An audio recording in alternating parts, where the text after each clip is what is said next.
Assembleia Geral, muito boa tarde. No programa de hoje analisamos o crescimento da economia portuguesa no primeiro trimestre. Os dados do INE foram divulgados hoje, mas será que este crescimento é sustentado? Vai manter-se ao longo do ano, o que pode influenciar os restantes trimestres? O crescimento económico já se sente no dia-a-dia? É o que vamos tentar perceber ao longo da próxima hora. A economia portuguesa cresceu 1,4% no primeiro trimestre do ano, em linha com as estimativas dos analistas. A evolução do PIB foi impulsionada pela aceleração das exportações e contou com o contributo positivo da procura interna. O Instituto Nacional de Estatística divulgou esta quarta-feira a estimativa rápida das contas nacionais trimestrais, que mostram crescimento do PIB de 1,4% nos primeiros 3 meses do ano, quando comparado com o mesmo período do ano passado. Um avanço que está em linha com as previsões dos analistas.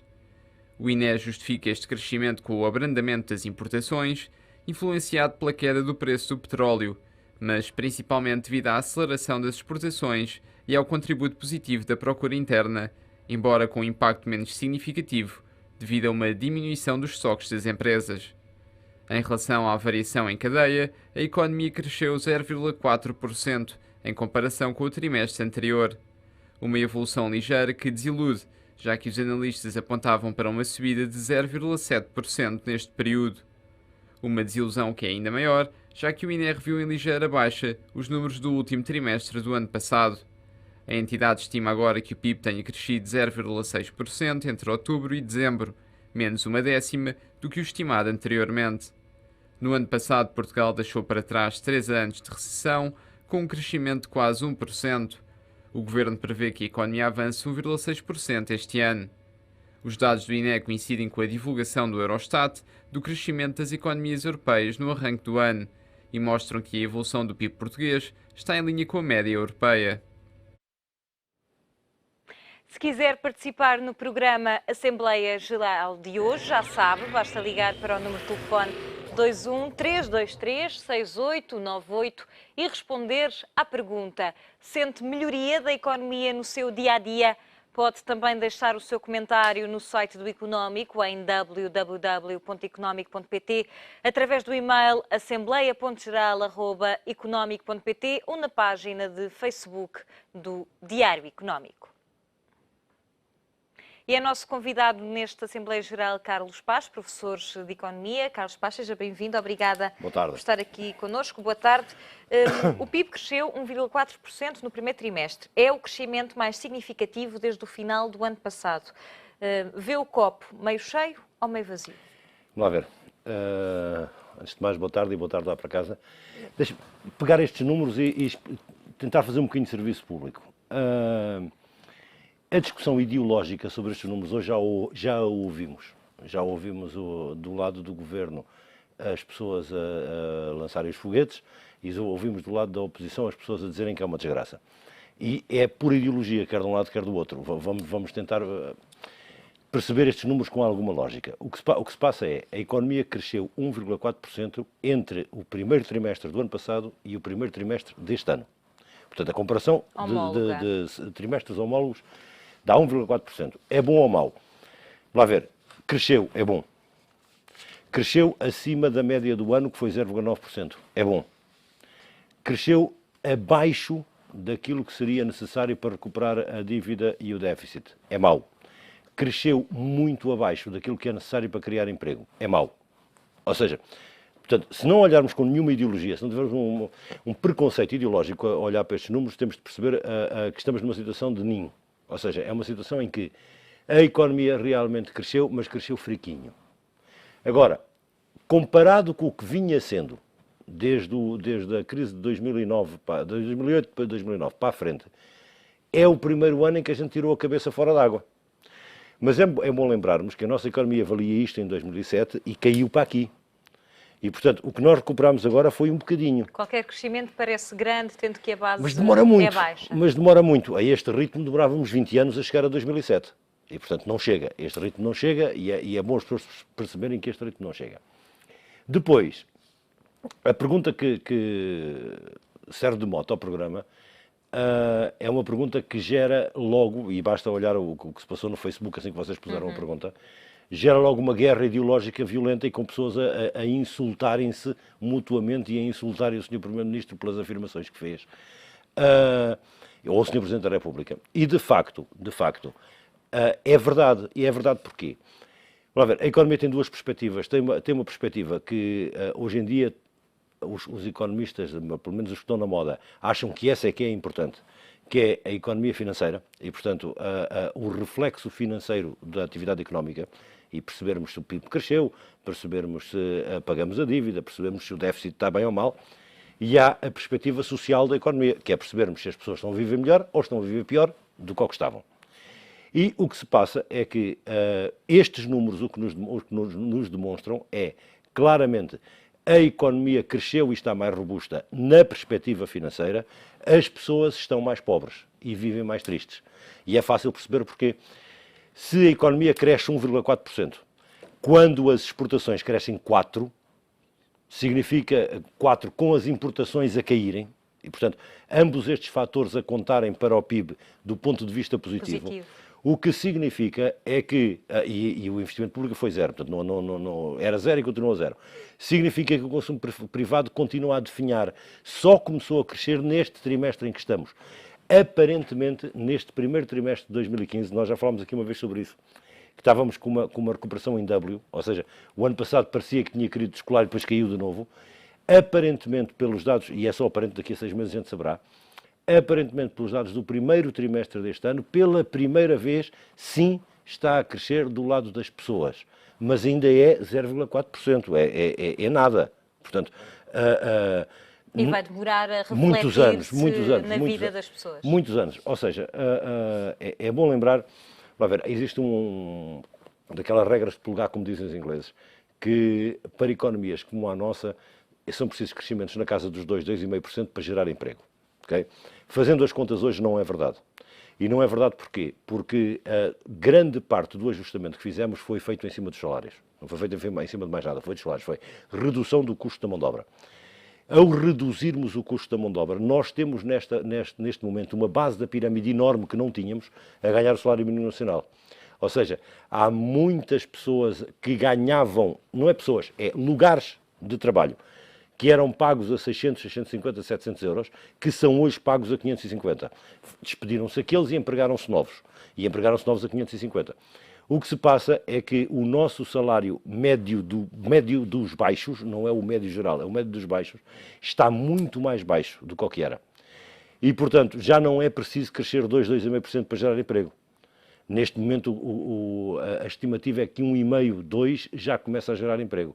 E isso já é mais perto daquilo que Portugal está a conseguir crescer. E, portanto, é natural que se vá gerar algum emprego, se tudo correr bem, agora nos semestres de verão, portanto, dos trimestres de verão, peço desculpa, este em que estamos agora e o próximo, é natural que se vá gerar algum emprego pela primeira vez. Porquê? Porque a economia já está a crescer a um nível que permite criar emprego na base da pirâmide. Perguntar-me, é emprego do bom? Não. Não é emprego do bom. É emprego não sustentável a prazo e é emprego pago a muito mais já no verão, provavelmente, com estes empregos temporários e sazonais. Sim, vai-se sentir já. E, portanto, a resposta à sua pergunta é uma resposta dicotómica, quer dizer, não tentando ser ideológico a falar, a verdade é que eu podia dizer que o número é muito bom ou podia dizer que o número é muito mau. E não é verdade nem uma coisa nem outra. O número é bom porque crescemos, é mau porque não serve. Porque não chega. Não chega.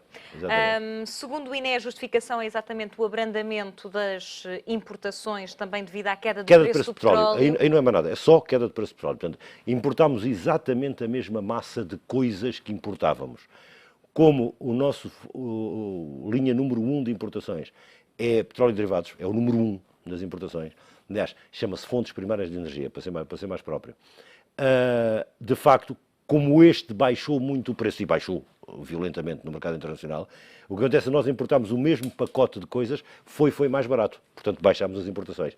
Baixámos-las artificialmente, mas baixámos-las. Portanto, pergunto, é sustentável quando o preço do petróleo nos mercados internacionais não depende do que o governo faz dentro de portas, nem das políticas que toma, nem sequer da ação dos portugueses Sim, em consumir vamos mais lá ou ver. consumir menos? Nenhuma, esta baixa das importações, vinda única e exclusivamente da baixa do preço do petróleo, vai ser uma medalha que vai ser posta pelo governo a dizer baixaram as importações, estamos no bom modelo económico, mas está completamente errado.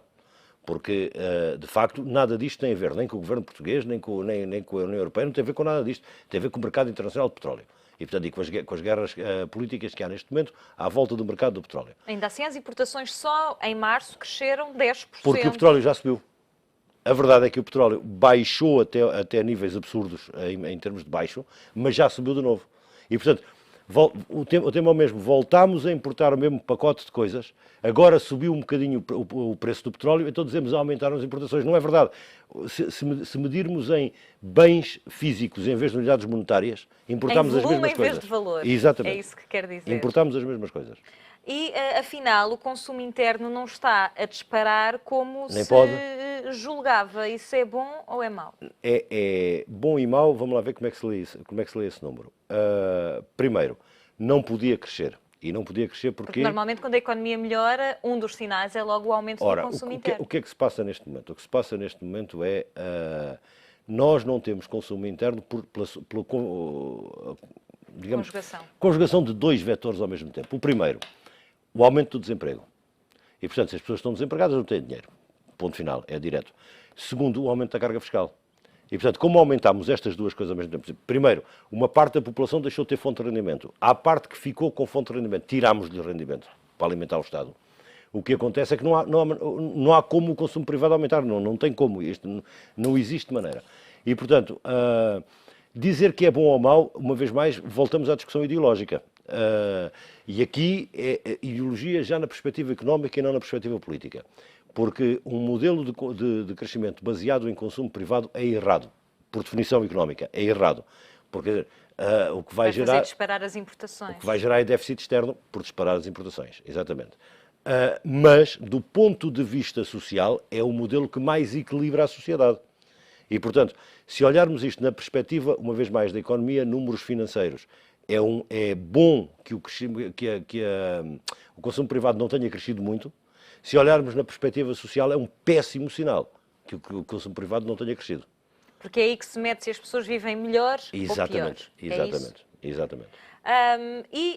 A verdade é que ontem também saíram dados que, de alguma forma, nos deixam dúvidas sobre este crescimento do PIB. Tem a ver com o crédito mal parado Muito mal, das os dados de famílias, divulgados pelo Banco de Portugal, que Sim. em março voltou a aumentar o crédito mal parado das famílias e houve até um crescimento de 2,5% de novos incumprimentos. Famílias que começaram a incumprir no mês de março. Como é que olhamos para isto? É assim, eu tenho pena, muita pena, que o INE e o Banco de Portugal se estejam a atropelar, e isto já aconteceu várias vezes. Ou seja, com divulgação de dados muito uns em cima dos outros, que não nos permite absorver uns e discuti-los antes de abordarmos os outros. Porque é que se passou com esse relatório do Banco de Portugal de ontem? É muito mais grave do que o que a Marina disse. Porque se for ler o relatório, vai-se perceber de uma coisa: pela primeira vez em muitos trimestres, cresceu violentamente o mal parado das empresas. Ou seja, aquilo que o Governo dizia, o Governo e os ideólogos, não estou a falar aqui do Governo, o nosso Governo em particular, estou a falar desta ideologia, digamos, pró-monetarista que governa a Europa neste momento. O que esta ideologia nos dizia era que se faria o ajustamento todo upfront, ou seja, no início, e ao fazer o ajustamento todo no início, matava uma série de empresas que não estavam cá a fazer nada, foi a expressão usada pelo Sr. Primeiro-Ministro, portanto, matava uma série de empresas que não estavam cá a fazer nada. Ainda hoje a prioridade continua a ser as empresas. Mas mantinha as outras empresas. Portanto, quem sobrevivesse nas empresas eram os bons. E ontem o Banco de Portugal fez cair por terra toda esta tese. Foi dizer, cuidado, que mataram-se uma série de empresas no passado, mas elas continuam a morrer agora e a morrer muito fortemente. pela primeira vez cresceu outra vez e cresceu a sério o mal parado das empresas. E esse é muito mais grave do que os dados económicos, se são bons, se são maus, aqueles que o INE publicou hoje. Porque esse sim, nos está a dizer que o nosso tecido empresarial está a arrebentar. E estando a arrebentar o tecido empresarial, aí sim é um problema a prazo da economia. Surpreende-o? Surpreende, porque, vamos lá ver, tínhamos todos nós noção que o upfront das medidas de destruição da economia era errado, mas que iria destruir. E, portanto, que era o salve-se quem puder, e o quem puder salvou-se. A verdade... E robusteceu-se, supostamente. Pronto, a verdade, e já expliquei isso aqui uma vez, eu tive esse sentimento há um ano atrás, exatamente há um ano atrás, mas não conseguia perceber se era verdade. E agora os dados do Banco de Portugal vieram pela primeira vez dizer que talvez seja verdade. O que pode estar a acontecer é o seguinte, vamos lá ver. As empresas, para serem sustentáveis a prazo, portanto, gerarem emprego, manterem investimento, manterem capacidade produtiva, para serem, portanto, para perdurarem no tempo, as empresas têm de gerar uma margem mínima. Margem essa que tem de pagar duas coisas. Primeiro, a rentabilidade justa e honesta do capital investido, porque senão ninguém investe. Segunda, a capitalização necessária para reinvestimento, ou seja, quando o meu caminhão rebentar, eu ter dinheiro para comprar um novo. Quando esta máquina tiver sido reparada, eu ter dinheiro para reparar. O que é que acontece? Com o estrangulamento que se provocou na economia e estas cretinices, como temos ouvido o atual Ministro da Economia dizer, de que as empresas são os heróis que partiram para a exportação, cuidado, que o que se está a fazer é esmagar margens para ir para a exportação, margens essas que não permitem fazer a tal capitalização para rejuvenescer a empresa. E o que é que acontece? Quando chegou a altura de substituir a frota dos caminhões ou as máquinas das empresas ou o que quer que seja, não há o dinheiro, nem o crédito bancário, porque esse está fechado, não há o dinheiro suficiente para avançar no negócio. E o que está a acontecer, as empresas começaram a morrer. E começaram a morrer porque estiveram tempo demais a sacrificar a margem de sustentabilidade. E a margem de sustentabilidade é um risco que as empresas não deviam quebrar.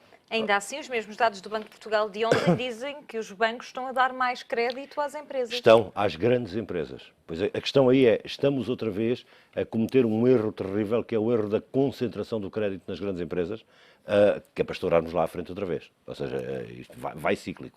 Vai cíclico. E aqui é um problema do Banco de Portugal. O Banco de Portugal, quer dizer, já repeti aqui 20 vezes, o Sr. Governador do Banco de Portugal não tem a menor competência para o lugar que está a desempenhar e, portanto, o Banco de Portugal, neste momento, não faz nada do que devia estar a fazer em termos de supervisão. E esse era um dos temas, o evitar a concentração do crédito. Carlos Paz, já voltamos à nossa conversa. Vamos também ouvir um telespectador que nos liga do Barreiro. Carlos Pereira, muito boa tarde. Qual é a sua opinião sobre o nosso tema de hoje? Já consegue sentir alguma melhoria na sua vida? Não. A minha palavra é não. E vou dizer qual é a razão. Este atual governo anda a enganar os portugueses constantemente. E o tema de hoje é um tema muito pertinente. Sente melhoria na economia do seu dia-a-dia? Eu digo que não. Porque cada vez as pessoas têm menos dinheiro para comprar coisas. Eu vou dizer o seguinte. Eu no dia 1 de maio, dia do trabalhador, tive o cuidado de ir às grandes superfícies todas, não vou mencionar aqui nenhuma para estar a fazer publicidade gratuita, e tive o cuidado de levar uma calculadora no bolso e ver alguns preços que estavam no mercado. E cheguei à conclusão que, de facto, eu sou Carlos Pereira, está aí Carlos Pereira, mas eu sou do Barreiro e está aí Carnascido. Portanto, é bom que emendassem o nome Carlos Pereira, porque Vamos já tratar disso, Carlos. Pronto. Fala-nos do Barreiro, como eu disse. Exatamente. Pronto. Como é que está aí ele a dizer o seguinte? Eu tive o cuidado de ir visitar todas essas superfícies e cheguei à conclusão zero. Zero. E vejo todos os dias as pessoas têm menos poder de compra. No meu caso, e de muitos casos de pessoas com que eu falo todos os dias, porque frequentamos determinado supermercado e encontramos, e estamos todos atualmente, vê-se tanta gente que a senhora se calhar não imagina, porque pronto, não sei se faz isso ou não, se usa calculadora ou não quando faz as suas compras, e também o Dr. Carlos Paz penso que também deve ter esse cuidado, sendo economista, deve também levar a sua calculadora, porque também sente na pele os problemas que estamos a passar todos os dias sobre a economia. Isto quer dizer o seguinte: o governo está a querer dizer ao povo português mentiras, querem tapar o sol com a peneira. Isto é tudo mentira. Eu sou o Dr. Carlos Paz, disse uma coisa muito bem, e estou de acordo com ele. O senhor governador do Banco de Portugal já se devia ir embora há muito tempo, mas há muito tempo mesmo. Quando arrebentou a bolha do BES, esse senhor foi um dos culpados, ou o principal culpado, do problema do BES. Porque ele sabia, de antemão, e isto porque tem-se falado tanta coisa neste programa hoje, e eu também tenho que dar a minha opinião. Esse senhor E já para isso cá estamos. Desculpe. Estava a dizer que é para isso que cá estamos, para dar a sua opinião. Exatamente, é isso mesmo. Muito obrigado pela sua atenção. Eu queria dizer o seguinte, em relação ao governador do Banco de Portugal, foi um dos grandes culpados. Eu lembro de um programa que não era feito por a senhora, era feito por outra sua colega, e quando arrebentou a situação do BES, eu disse-lhe a ela, eu vou dizer, isto vai ser uma bola de neve. E eu tive o cuidado de ir visitar determinado banco, que era o BES, falei com colegas e amigos meus que trabalhavam no BES aqui, e disse-lhe e eles disseram, eu não acredito, então espero que vais acreditar. E estamos a ver o que é que está a acontecer ao BES. E mais, ainda mais. E agora costuma-se dizer, não há fogo sem fumo. Vamos ver o que é que se passa com o Monte Pio. Carlos Pereira, muito obrigada pela sua opinião neste Assembleia Geral. Ficou aqui o essencial. Carlos Pereira não sente uma melhoria na sua vida. Vamos também ler agora um comentário que nos foi deixado no Facebook, que hoje foi inundado de respostas a esta nossa pergunta, se sente ou não melhoria no seu dia-a-dia. Um comentário diz-nos que, de Gustavo Amaral, diz que desde que o INE cedeu às pressões de Passos Coelho na polémica dos números do desemprego e alterou os seus números ao agrado do Primeiro-Ministro, que deixou de acreditar na independência do INE face ao poder governativo. É a opinião de um fã da página de Facebook do Diário Económico. Vamos ouvir também, já de seguida, a opinião de João Jesus ao nosso tema de hoje. Muito boa tarde. Tem muita razão o Sr. Gustavo Amaral. O que é que eu sinto? Olha, o que eu sinto é um enorme sufoco. Marina, boa tarde, e ao seu convidado, Paz. O que eu sinto é um enorme sufoco, uma enorme asfixia, e sinto isto ao redor de mim. Há aqui um bullying praticado pelo governo, por esta política, contra os trabalhadores, os reformados, as mulheres, os jovens, os doentes. Há um bullying. E, portanto, na economia e em todo o plano social e da saúde, de maneira que não estamos melhor. Depois, esta aparente ou real subida de 0,4%, digamos, quando se bate no fundo e sobe-se 0,4%, sobe-se alguma coisa, de facto, mas isto não nos tira, digamos, do sufoco nem da tristeza, porque, como dizia a OCDE, Portugal está nos países com maior desemprego. Portugal tornou-se, também por isso, numa fábrica de pobreza. E há que notar que com esta falta de emprego, em que a esperança fenece, há que lembrar que os escravos não tinham falta de emprego, ou não tinham falta de trabalho. Pagavam-lhes tão pouco, ou não lhes pagavam nada, que trabalho não lhes faltava. E há aqui uma questão ideológica, que não é despicienda. E, portanto, o que significa, também das palavras do seu convidado, é que com este crescimento vamos ter mais 20 anos para prosseguir este trilho de lágrimas que seria imposto aos portugueses se estes não reagirem em tempo útil, porque senão é a maior das vilanias. Portanto, esta regressão social e civilizacional a que assistimos. Espero bem que os portugueses travem esta onda de declínio nacional, que estes 4% são uma miragem e são uma mentira e remetem-nos para uma economia estilo cleptocrática e não a economia real, não a economia de casino, mas, portanto, temos que ir para uma solução de uma economia que sirva aos trabalhadores, que as pessoas estejam no centro da questão, não do crescimento, mas do desenvolvimento económico e, portanto, com soluções para o país. Que estes agentes que levaram o país a esta tragédia têm que ser afastados de cena e com novos agentes e com novas políticas. Naturalmente, com políticas que sirvam os trabalhadores e os oprimidos e os explorados, que são esses que precisam, de facto, dessa nova política. Muito obrigado, boa tarde. Muito obrigada pela sua opinião neste Assembleia Geral. Carlos Paz, temos aqui algumas coisas para digerir destes comentários, tanto dos telefonemas como também do comentário do Facebook. Ora, e vamos a esse primeiro. De vamos Gustavo a esse primeiro, Amaral. que é... De facto, é importante esta questão. Não. É politiquice? Vamos desmistificar isso. Uma vez mais, estamos a discutir ideologicamente e, portanto, discutir ideologicamente não faz sentido, estes casos. O INE é extraordinariamente competente naquilo que faz. Ponto final. Portanto, não se deu às pressões de Passos Não, não há Coelho, deu para explicar aquele aumento do desemprego. E explicou o aumento do desemprego. Reviu em baixa, não por alteração dos critérios, mas por alteração, por afinação dos dados. Não foi alteração dos critérios. E, portanto, não vamos crucificar o INE. Comete erros como cometem todos os institutos de estatística no mundo todo. Sim, mas é dos melhores que há na Europa. E, portanto, aliás, é muito simples se nós fizermos uma comparação entre dados previstos e reais do INE para trimestres consecutivos, eles são sempre muito próximos. Ou seja, o trabalho que fazem é um trabalho bem feito. Que as estatísticas de vez em quando ajudam os governos e de vez em quando os prejudicam, pois é normal, é da vida. Mas não devemos crucificar o INE por isso. Portanto, eu não alinho nessa tese de números maltratados pelo INE. Não é o caso. E quero lá saber o que é que o Sr. Primeiro-Ministro disse em relação ao INE.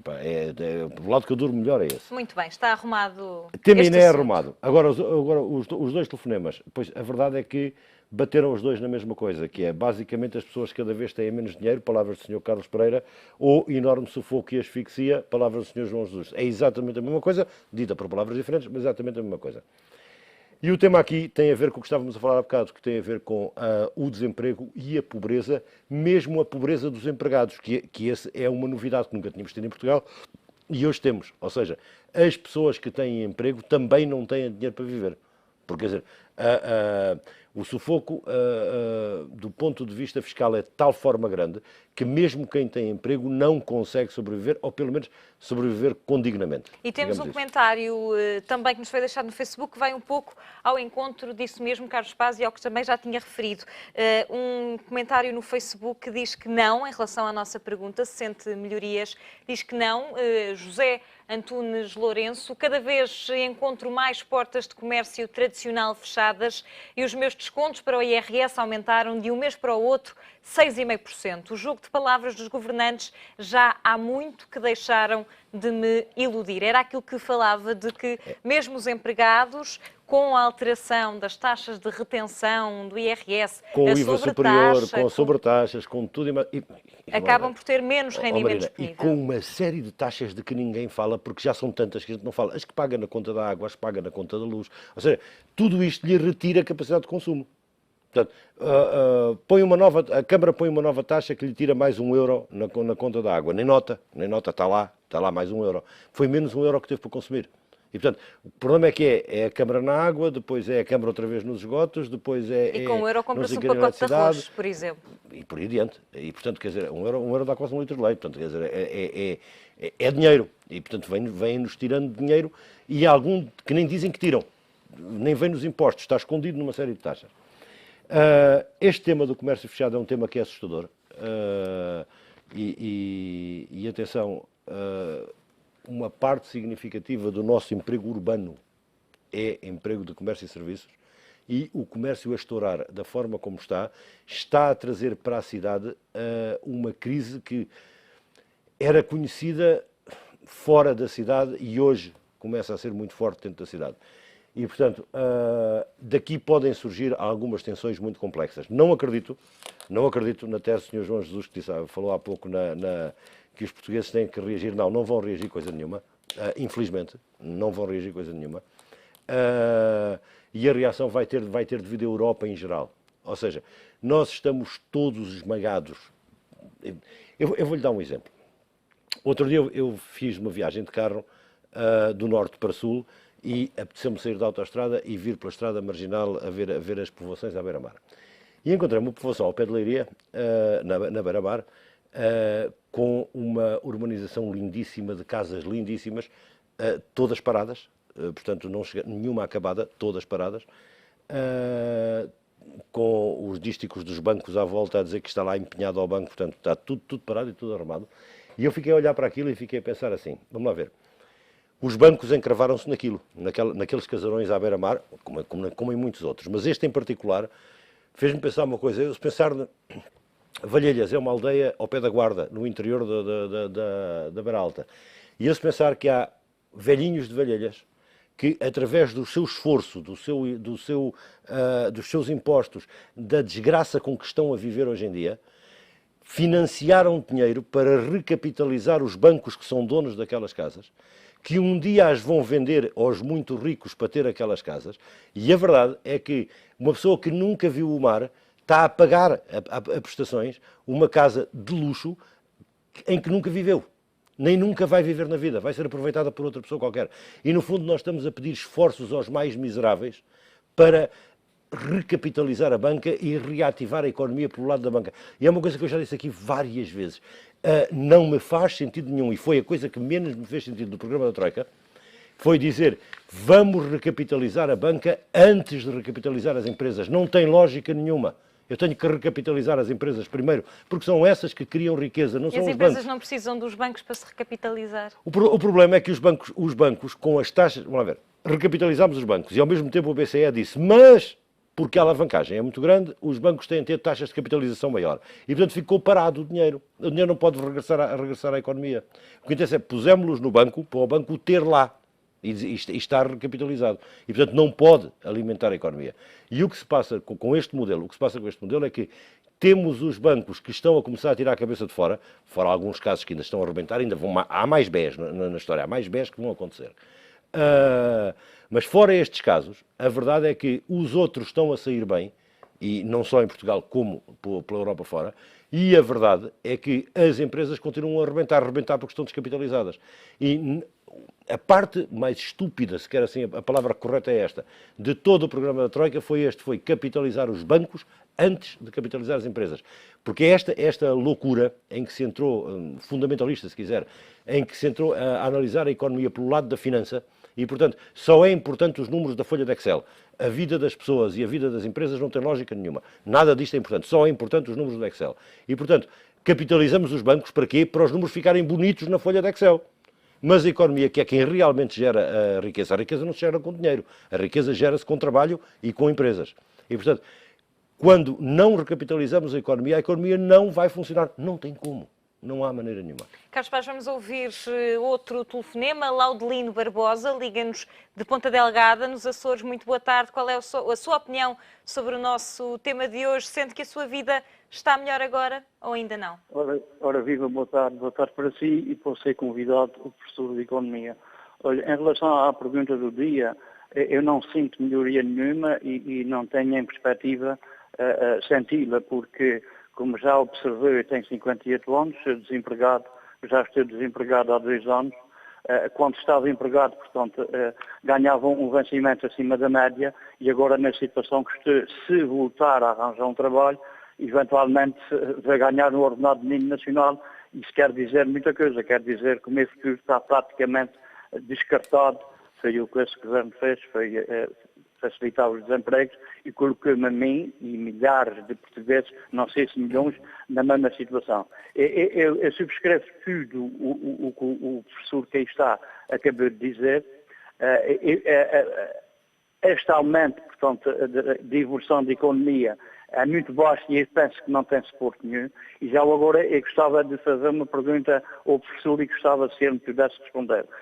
Da forma que as coisas vão dando, e estamos de acordo com tudo o que o professor acabou de dizer aí, eu gostava só que ele me respondesse o seguinte: eventualmente, dentro de 2 meses ou dentro de um mês, se um barril de petróleo aumenta $20, como é que vamos ficar com essa economia? Eu gostava se o professor me pudesse responder a isso. Um grande abraço aí dos Açores e um bom programa para vocês.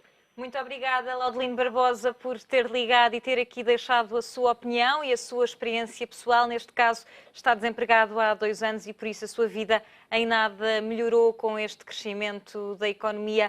Carlos Paz, responda, por favor, diretamente à pergunta. A resposta aqui é muito direta. Se por acaso, num prazo de 1 mês, 2 meses, 3 meses, não vai acontecer assim, mas se por acaso, num caso de 1 mês, 2 meses, 3 meses, o preço do petróleo chegasse aos 120, 130 dólares, peço desculpa, 120, 130 dólares, que esteve o ano passado, a economia caía para baixo do ano passado. É fácil, a conta a aplicar é fácil. Portanto, este crescimento foi muito sustentado na baixa do preço do petróleo e, portanto, temos de olhar para os números desta maneira e responder ao senhor diretamente, o senhor Laudelino Barbosa. A verdade é, à sua pergunta, a resposta muito direta é: se o preço do petróleo chegar de novo aos 140 dólares, peço desculpa, estou-me sempre a enganar, aos 140 dólares, de facto, a economia cai de novo. E a minha pergunta muito direta, porque não mudamos nada. E última é se este crescimento será sustentado para o resto do ano, se acredita que vamos crescer entre 1,5% a 2%. Não, é assim, vamos lá ver. Aqui temos que ser justos e honestos. Vamos lá ver. O Sr. Primeiro-Ministro diz que são 1,6% a 1,8%. E o Sr. Presidente da República diz que são 2%. 2%. Pronto. Se o petróleo se mantiver ao preço atual, é perfeitamente possível que sim. Ok? Digamos isso. Duvido é que o petróleo se mantenha ao preço atual, porque não mudámos nada estruturalmente. Okay? Não mudou nada. Agora, há que diferenciar estas duas opiniões. É que a opinião do Sr. Primeiro-Ministro, a gente desculpa-lhe, porque o Sr. Primeiro-Ministro não tem preparação para o lugar que desempenha. O Sr. Primeiro-Ministro estudou 3 anos de Economia. É melhor a gente lembrar-se. Tem um cursinho dado pela Maria Luísa Albuquerque. É melhor lembrarmos isso. O Sr. Presidente da República é professor de Economia de verdade. Doutorado, catedrático, portanto, é coisa de verdade. Quando ele diz aquilo, sabe conscientemente que está a mentir. E esse é um ponto grave. É que enquanto ao Passos Coelho a gente perdoa, ao Cavaco Silva não podemos perdoar. Porque ele sabe que está a mentir aos portugueses e mente descaradamente. E isso não é admissível. Carlos Paz, muito obrigada pela sua opinião e pela sua presença neste Assembleia Geral. Voltamos amanhã com outro tema da atualidade. Contamos sempre com a sua opinião. Boa tarde, até amanhã.